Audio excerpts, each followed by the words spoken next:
Nowrin kitchens recipe থেকে স্বাগতম। আজকে আমি ঝালের পিঠা তৈরি করব। তো ঝালের পিঠা তৈরি করার জন্য এখানে চালের গুঁড়া নিয়েছি, তারপরে মরিচ, পেঁয়াজ আর নিয়েছি শোলার পাতা। এই শোলার পাতা আমাদের অঞ্চলে বেশি খায়, এটা শীতকালীন সবজি, শীতকালে এটা বেশি চলে। এই শোলার পাতা আমরা সব সবজিতেই খাই, অনেক মজা লাগে আমাদের কাছে। তো এটা দিয়ে আমি এখন ঝালের পিঠা তৈরি করব।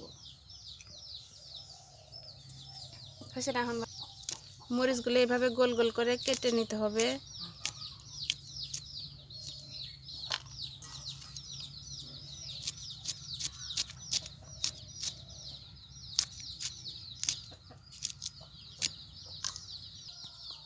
এখন পেঁয়াজ কেটে নিতেছি। পেঁয়াজ এইভাবে গোল গোল করে কেটে নেবেন, পাতলা করে কেটে নেবেন, কেটে নিতে। শোলার পাতাগুলো এই যে এইভাবে আমি আগে ধুয়ে নিতেছি। ধুয়ে নেওয়ার পর আমি এগুলো কাটবো।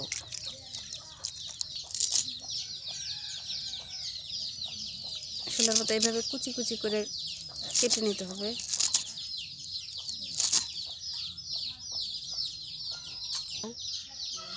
আমি এখন এর ভিতরে বাটা কষা দিয়ে দিতেছি। এখানে আমি বেটে রাখছিলাম জিরা, রসুন, আদা, পেঁয়াজ, এই সবগুলো একসাথে আমি বেটে রাখছিলাম। এগুলো এখন আমি দিয়ে দিচ্ছি। দিয়ে দিচ্ছি লবণ,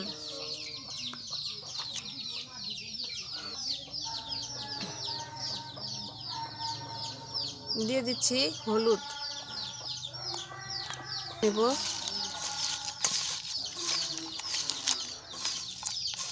এভাবে ভালোভাবে ডলে মিশিয়ে নিতে হবে।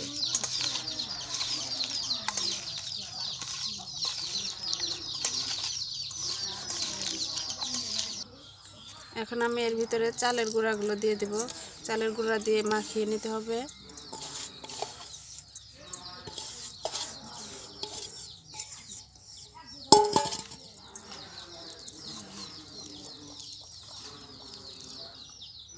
এখন সামান্য পানি দিয়ে মাখিয়ে নিতেছি। বেশি পানি দেওয়া যাবে না, বেশি পানি দিলে আবার ঢিলা হয়ে যাবে, পাতলা হয়ে গেলে তখন আবার ফের ভাজি, ঝালের পিঠা ভাজি ভালো হবে না। এভাবে আপনারা গুলে নেবেন। এগুলো এখন গোলা হয়ে গেছে, এখন আমি ভেজে নেব। এর থেকে বেশি পাতলা করবেন না, বেশি পাতলা করলে আবার হবে না।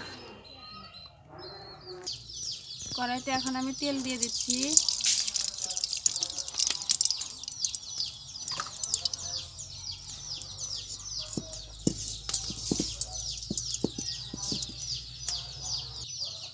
তেলটা একটু গরম হয়ে গেলে এই গোলাটা দিয়ে দেব।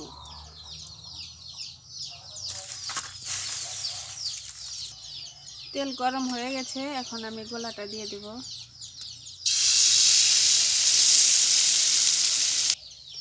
পিঠাটা সিদ্ধ হওয়ার জন্য আমি ঢাকনা দিয়ে ঢেকে দিচ্ছি।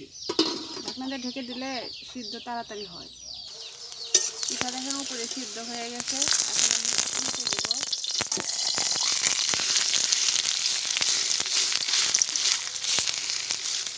এইভাবে অপর পাশটাও ভেজে নিতে হবে।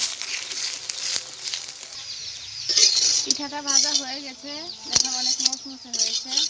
এরকম মুচমুচে করে পিঠা ভাজি করে নেবেন, খাইতে অনেক মজা লাগবে।